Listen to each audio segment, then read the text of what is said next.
It is windy outside. Come on, Ellen, come sit with me.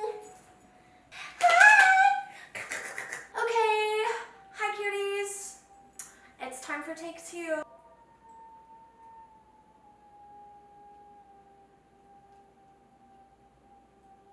First things first, my energy is off today. Ow. I don't feel like my best self, but say love you. To start off this video, I'm gonna share my Trader Joe's haul from yesterday. If you know me, or if you've ever met me, or if you follow me on any social media, you are aware of how much I am obsessed with fall and Halloween and all things spooky, okay? So when I walked into the Trader Joe's yesterday, Mama got really excited. Ew, I should not be calling myself Mama. That's disgusting. Anyway, I got very excited. I had not been there in like 2 weeks, and they had all their fall stuff out. So I, of course, bought most of it. I'm not gonna taste this one for you guys because I'm not drinking this month. But when I bought it yesterday, because obviously I had to, because it is for Dia de los Muertos, Day of the Dead. It was like in the flyer, but I didn't know where it was in the wine aisle. The Trader Joe's little helper, you know, with his perfect little hippie hair and tie-dye Trader Joe's branded sweatshirt, said that this is one of his favorite ones that he's ever tried from Trader Joe's. So we'll come back to this next month. I'm not sure about this, I will say. I normally don't like pumpkin, but this is pumpkin streusel muffins, gluten-free. And I try to eat gluten-free because I feel like gluten makes me really sluggish. Oh my god, it's good. I feel like I'm eating this in such a disgusting way right now. It's because it's like stuck to my fingers and I don't want it to be stuck to my fingers. That's yummy. You wanna try it? Does baby like it? Oh my god, I hate myself. I have to admit, I had not tried the muffins yet, but I had tried these. These are Spooky Bats and Cats sour gummy candies, and of course I bought them because I love sour candy. 5 pieces is 100 calories. That seems a little excessive to me, but I probably ate like 30 yesterday. How many calories is that? 600 calories. There's different flavors, and they're supposed to be better for you than like other kinds of gummy candies, so I really like them. The first time I ever had these, my parents brought some back from when they went to Montreal when I was like 10 or something.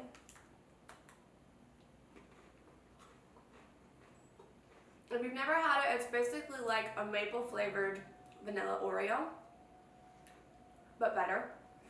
And it's Trader Joe's, so it's like, the serving size is 1 cookie.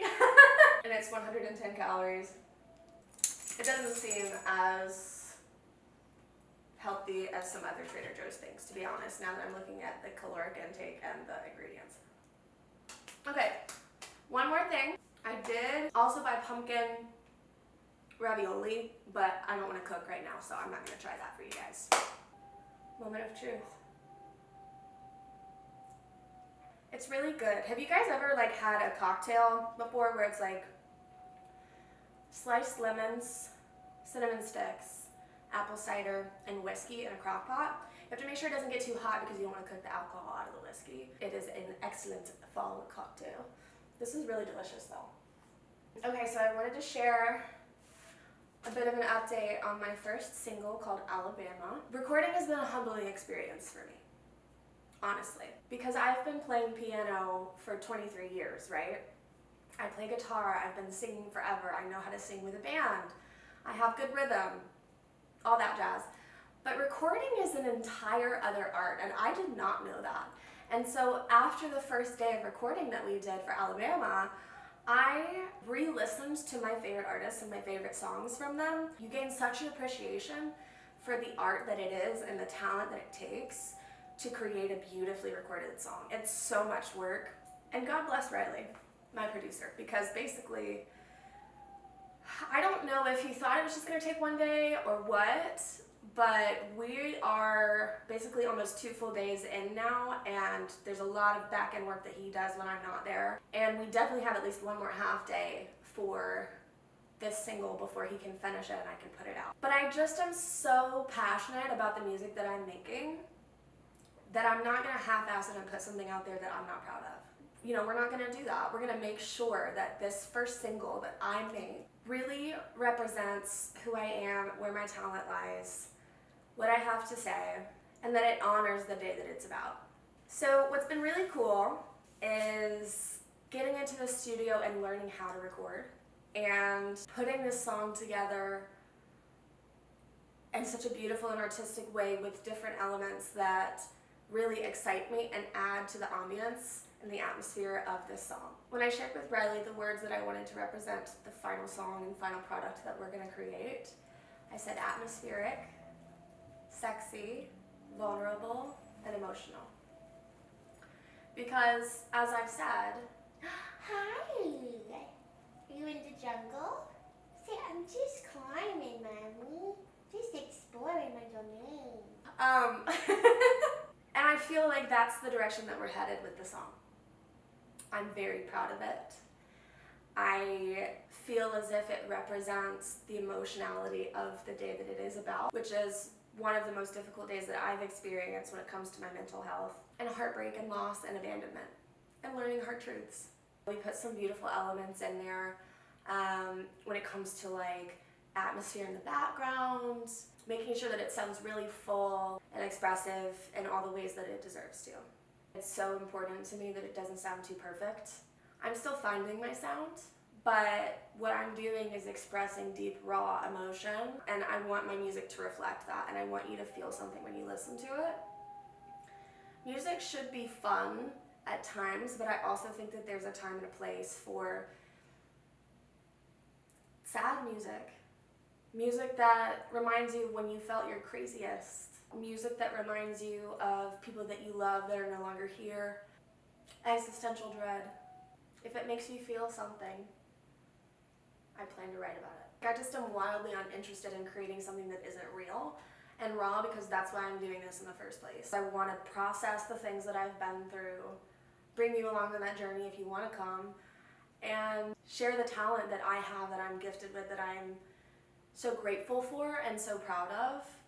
I think when you're born with a natural talent, it's a shame not to share it. Even if it's just with 10 people. I think vulnerability is important because it makes other people feel like they can be vulnerable. And being vulnerable is freeing and healing, and you can't move beyond your trauma and your heartbreak without honesty. I am so happy that I can be confident in it, and I really cannot wait to share it with you all. But in the meantime, we're just gonna keep making these, and I'm gonna keep sharing my stream of consciousness. What's your biggest red flag? First of all, I don't have red flags, I have pink flags. So many pink flags. I am hyper independent. I always have been. I don't like to ask for help. I think that hyper independence comes from many things, honestly, but growing up in a home where I was the only girl, you know, I think it's a beautiful thing when you realize that your parents are just humans too, and that they don't need to be on a pedestal.